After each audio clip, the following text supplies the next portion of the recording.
Hello दोस्तों, स्वागत है बिहार पुलिस से related YouTube channel BP exam गुरु में। तो कैसे हैं आप लोग? उम्मीद करता हूं कि आप लोग अच्छे ही होंगे। तो आज के सेशन में हम लेकर के आए हैं साइंस के टॉप 100 वन लाइनर की क्वेश्चन जो आपके बिहार पुलिस के एग्ज़ाम में पिछले 10 वर्षों से बार बार रिपीट किया जा रहा है। तो चलिए बिना देर के ही करते वीडियो का स्टार्ट। अगर आप मेरे चैनल पर नए हैं तो चैनल को सब्सक्राइब करके बेल आइकन दबा घंटी को ऑल कर लीजिएगा कि जैसे ही इसका अगला वीडियो अपलोडेड हो तो सबसे पहले आप तक पहुँच सके। तो आज का हमारा पहला प्रश्न था वो है कि जल का रासायनिक सूत्र क्या है। तो जल का रासायनिक सूत्र क्या होता है? तो H2O होता है। यहाँ पे आप लोग देख सकते हैं जल का रासायनिक सूत्र क्या होता है? तो H2O होता है। अब अगला प्रश्न यहाँ पे है कि पृथ्वी का सबसे निकटतम ग्रह कौन सा है। तो पृथ्वी का सबसे निकटतम ग्रह क्या हो जाएगा? शुक्र हो जाएगा। क्या होता है? शुक्र होता है। बिल्कुल ही फास्ट आज के सेशन में हम लोग करेंगे। अब ज़्यादा दिन बचा नहीं आपके एग्जामों का। अब यहाँ पे कि मानव शरीर में सबसे लंबी हड्डी कौन सी होती है? तो फीमर यानी जांघ की हड्डी होती है। मानव शरीर में सबसे लंबी हड्डी कौन सी होती है? तो फीमर होती है, यानी जांघ की हड्डी सबसे लंबी हड्डी होती है। अब यहाँ पे है कि जल का क्वथनांक कितना होता है? तो जल का क्वथनांक कितना होता है? तो 100 डिग्री सेल्सियस होता है। जल का क्वथनांक कितना होता है?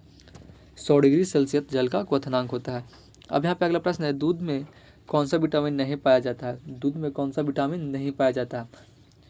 तो ऐसे तो यहाँ पे विटामिन सी है जो नहीं पाया जाता है। ऐसे अगर पूछता है यहाँ पे कि दूध में विटामिन कौन सा पाया जाता है तो विटामिन डी हो जाता है यहाँ पे आपको। अब यहाँ पे अगला प्रश्न है कि पृथ्वी का नीला ग्रह किस पृथ्वी का जो नीला ग्रह है वो किसे कहते हैं? पृथ्वी का नीला ग्रह किसे कहते हैं? तो पृथ्वी को कहते हैं। किसको कहते हैं? पृथ्वी को नीला ग्रह के नाम से हम लोग जानते हैं। अब यहाँ पे अगला प्रश्न है कि प्रकाश वर्ष किसका इकाई है? तो दूसरी इकाई दूरी का। किसका? दूरी का।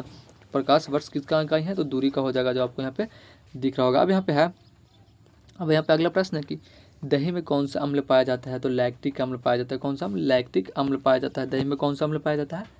तो लैक्टिक अम्ल दही में पाया जाता है। अब यहाँ पे अगला प्रश्न है, सोडियम का प्रतीक क्या है? सोडियम का प्रतीक क्या है? तो Na हो जाएगा। क्या हो जाएगा? Na हो जाएगा। सोडियम का प्रतीक क्या हो जाएगा? तो Na हो जाएगा सोडियम का प्रतीक।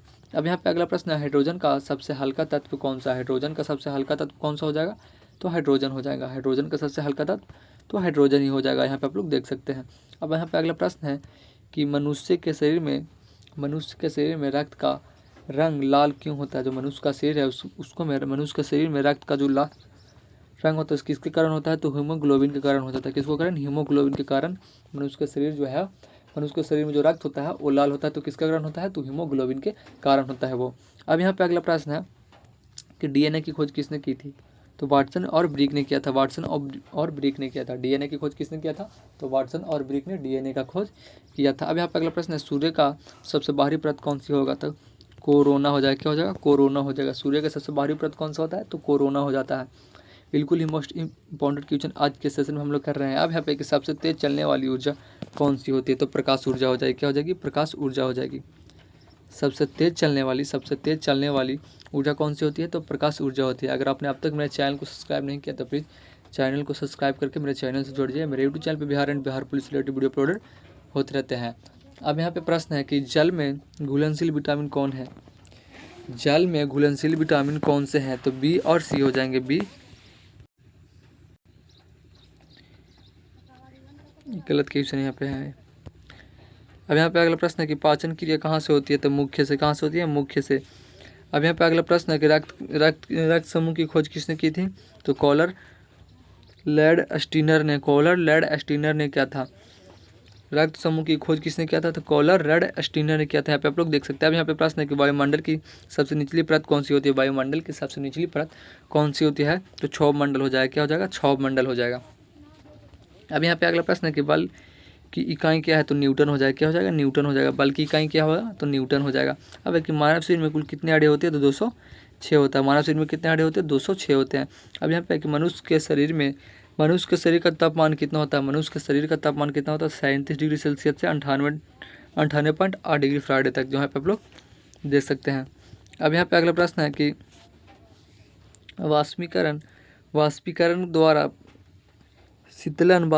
द्वारा शीतलन में कौन सा नियम कार्य करता है? वाष्पीकरण द्वारा शीतलन में कौन सा नियम कार्य करता है? तो ऊष्मा गुप्त हो जाएगा, जो आपको यहाँ पे दिख रहा होगा, ऊष्मा गुप्त। अब यहाँ पे है कि पत्तियों का हरा रंग किसके कारण होता है? तो क्लोरोफिल के कारण। पत्तियों का हरा रंग किसके कारण होता है? तो क्लोरोफिल के कारण होता है। अब यहाँ पे है कि विद्युत धारा की इकाई क्या होती है? तो एम्पियर हो जाएगी। विद्युत धारा की इकाई क्या हो जाएगा? तो एम्पियर हो जाएगा। अब यहाँ पे है कि टेलीफोन का आविष्कार किसने किया था? तो अलेक्जेंडर ग्राहम बेल ने किया था, अलेक्जेंडर ग्राहम बेल ने किया था। टेलीफोन का आविष्कार किसने किया था? तो अलेक्जेंडर ग्राहम बेल ने किया था। अब अगला प्रश्न है, किस वस्तु का द्रव्यमान कहाँ अधिक होता है? किसी वस्तु का जो द्रव्यमान है वो कहाँ अधिक होता है? तो हर जगह समान होता है, हर जगह समान होता है। अब यहाँ पे अगला प्रश्न आपको दिख रहा होगा कि आँखों की रेटिना पर प्रतिबिंब कैसा बनता है? तो उल्टा और छोटा बनता है। आँखों पर जो रेटिना का प्रतिबिंब बनता है तो कैसा बनता है? तो उल्टा और छोटा बनता है। अब यहाँ पे अगला प्रश्न है कि सबसे अधिक कठोर पदार्थ कौन सा होता है? तो हीरा हो जाएगा। क्या? हीरा हो जाएगा। सबसे अधिक कठोर पदार्थ कौन सा होता है? तो हीरा हो जाएगा। अब यहाँ पे कि शुद्ध जल का पीएच मान कितना होता है? तो 7 होता है। कितना होता है? 7 होता है। अब अगला प्रश्न है, मनुष्य का समान रक्तचाप कितना होता है? तो 120/80 हो जाएगा। 120/80 हो जाएगा। मनुष्य का जो समान रक्तचाप होता है वो कितना होता है? तो 120/80 हो जाएगा। अब कि कौन सा अम्ल पेट में पाया जाता है? हाइड्रोक्लोरिक अम्ल। कौन सा अम्ल पेट में पाया जाता है? तो हाइड्रोक्लोरिक अम्ल पाया जाता है। यहाँ पे आप लोग देख सकते हैं। अब यहाँ पे कि कौन सा विटामिन सूर्य की किरणों से प्राप्त होता है? तो विटामिन डी। कौन सा? विटामिन डी, जो हड्डियों को मजबूत करने में मदद करता है। अब यहाँ पे कि ओजोन गैस का रासायनिक सूत्र क्या होता है? तो O3 हो जाएगा। क्या हो जाएगा? O3 हो जाएगा। अब यहाँ पे कंप्यूटर का पिता किसे कहा जाता है? तो चार्ल्स बेबेज को। बिल्कुल ही फास्ट विजन आज के सीरीज में हम लोग करेंगे। यहाँ प्रकाश की गति क्या है? 3×10⁸ मीटर प्रति सेकेंड यहाँ पे हो जाएगा। अब यहाँ पे अगला प्रश्न है कि फ्राइडे का क्या अर्थ होता है? फ्राइडे का क्या अर्थ होता है? तो श्वसन हो जाएगा। क्या हो जाएगा? श्वसन हो जाएगा। फ्राइडे का क्या अर्थ होता है? तो श्वसन हो जाएगा। अब यहाँ कि दूध में कौन सा प्रोटीन होता है? तो कैंसिन होता है। दूध में कौन सा प्रोटीन होता है? तो कैंसिन होता है। यहाँ पे आप लोग देख सकते हैं कैंसिन होता है। अब है पेरिस जो है वो किसके पाचन में सहायक होता है? तो प्रोटीन का हो जाएगा। किसका? प्रोटीन का हो जाएगा। अब अगला प्रश्न है कि थायराइड ग्रंथि का हार्मोन स्रावित होता है? तो थायरॉक्सिन में। किसमें? थायरॉक्सिन में। थायराइड ग्रंथि का हार्मोन स्रावित होता है तो थायरॉक्सिन में। अब यहाँ पे है कि रेडियोधर्मिता की खोज किसने की थी? तो हेनरी बेकरल ने जो यहाँ पे आप लोग देख सकते हैं। अब है कि बैरोमीटर क्या मापता है? तो वायु दाब मापता है। बैरोमीटर क्या मापता है? तो वायु दाब मापता है। अब यहाँ पे कि दर्पण में प्रतिबिंब कैसा होता है? दर्पण का प्रतिबिंब कैसा होता है? तो आभासी और सीधा हो जाएगा। आभासी और सीधा हो जाएगा। दर्पण का जो प्रतिबिंब होता है वो कैसा होता है? तो आभासी और सीधा। अब एक डीएनए का पूरा नाम क्या है? तो डीऑक्सीराइबोन्यूक्लिक एसिड हो जाएगा। यहाँ पे आप लोग देख सकते हैं। अब यहाँ पे अगला प्रश्न है कि सबसे भारी गैस कौन सी होती है? तो रेडॉन होता है। क्या होता है? रेडॉन होता है। सबसे भारी गैस रेडॉन होता है। अब यहाँ पे कि एलपीजी में प्रमुख गैस कौन सी होती है? तो ब्यूटेन होता है। क्या होता है? ब्यूटेन होता है। अब यहाँ पे अगला प्रश्न है कि जीवाणु किससे दिखाई देते हैं? तो सूक्ष्मदर्शी से। किससे? सूक्ष्मदर्शी से। जीवाणु जो है किससे दिखाई देता है? सूक्ष्मदर्शी से। अब एक श्वेत रक्त कणों का कार्य क्या है? श्वेत रक्त कणों का कारण क्या है? तो प्रतिरक्षा हो जाएगा। क्या हो जाएगा? प्रतिरक्षा हो जाएगा। अब यहाँ पे लाल रक्त कणों का जीवन काल कितना होता है? तो 120 दिन। 120 दिन। अब यहाँ की पसीना किस कारण ठंडा होता है? पसीना जो है किस कारण ठंडा होता है? तो वाष्पीकरण के कारण। अब अगला प्रश्न है कि त्वचा कैसा अंग है? त्वचा कैसा अंग है? तो सबसे बड़ा अंग हो जाएगा। सबसे बड़ा अंग त्वचा सबसे बड़ा अंग होता है। अब यहाँ पे है पौधे में भोजन का निर्माण किस प्रक्रिया से होता है? तो प्रकाश संश्लेषण द्वारा पौधों में भोजन का प्रक्रिया होता है। अब यहाँ पे अगला प्रश्न है कि मधुमेह किस ग्रंथि की बीमारी है? मधुमेह जो है वो किस ग्रंथि की बीमारी है? तो अग्नाशय क्या हो जाएगा। यहाँ पे आप लोग देख सकते हैं। अब है कि पारा ठोस क्यों नहीं बनता? तो कम बिंदु पर जमता है। पारा ठोस जो है वो क्यों नहीं बनता है? तो कम बिंदु पर जमता है इसलिए। अब यहाँ पे अगला प्रश्न है कि प्रकाश की किरणें एक ही बिंदु पर मिलती है। प्रकाश की जो किरणें हैं एक ही बिंदु पर मिलती है किसमें? तो अवतल दर्पण में। किसमें? अवतल दर्पण में। अब अगला प्रश्न है कि चुंबक का दक्षिण ध्रुव किस आकर्षित करता है? चुंबक का जो दक्षिण ध्रुव होता है वो किससे आकर्षित करता है? तो उत्तरी ध्रुव को। किसको? उत्तरी ध्रुव को करता है। अब यहाँ पे अगला प्रश्न है कि जो लोहे को जंग किसके कारण लगता है? लोहे में जंग किसके कारण लगता है? तो जंग और ऑक्सीजन के कारण। जल और ऑक्सीजन की उपस्थिति के कारण लोहे में जंग लगता है। अब यहाँ पे है कि मानव हृदय में कुल कितने कक्ष होते हैं? तो 4 हो जाएंगे।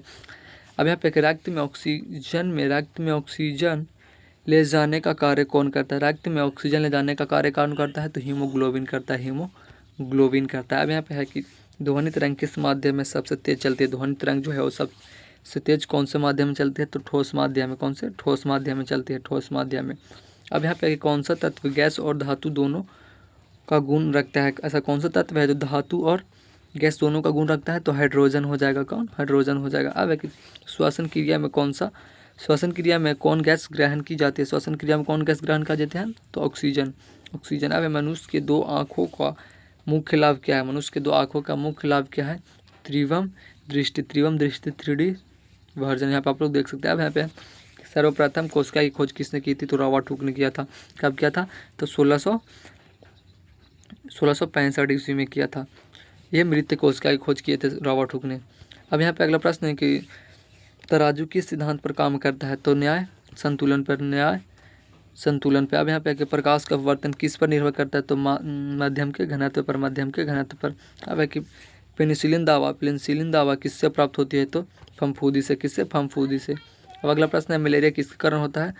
तो प्लाज्मोडियम परजीवी के कारण। प्लाज्मोडियम परजीवी के कारण मलेरिया होता है। अब यहाँ पे है कि कौन सा अंग शरीर का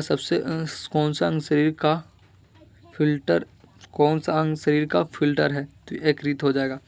क्या? यकृत यानी लीवर हो जाएगा। अब यहाँ पे कि आंखों का डॉक्टर क्या कहलाता है? तो नेत्र चिकित्सक कहलाता है। नेत्र चिकित्सक कहलाता है। यहाँ पे आप लोग देख सकते हैं। अब है कि कंप्यूटर में सबसे छोटा यूनिट क्या होता है? तो बीट होता है। क्या होता है? बीट हो जाएगा। क्या? बीट हो जाएगा। यहाँ पे आप लोग देख सकते हैं बीट हो जाएगा। अब अगला प्रश्न है कि कौन सा विटामिन रतौंधिया को रोकता है? तो विटामिन ए रोकता है। कौन रोकता है? विटामिन ए रोकता है रतौंधिया को। अब एक विद्युत परिपथ में फ्यूज का कार्य क्या होता है? तो अधिक धारा से रक्षा करता है। अधिक धारा से रक्षा करता है। वह कि हृदय की धड़कन नियंत्रित करता है।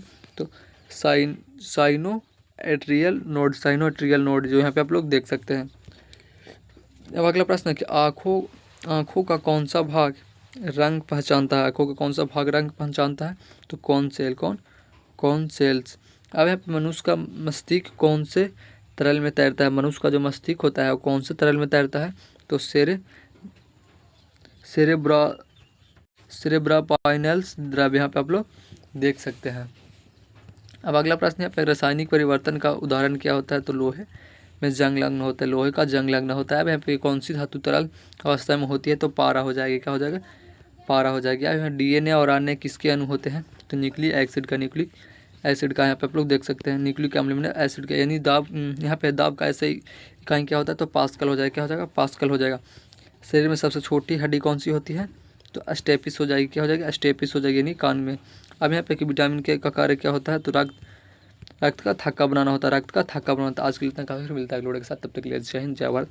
अगर आपने अब तक मेरे चैनल को सब्सक्राइब नहीं किया है तो चैनल को सब्सक्राइब करके चैनल से जुड़ जाए। मेरे यूट्यूब चैनल पर Bihar and Bihar police related video uploaded होते रहते हैं।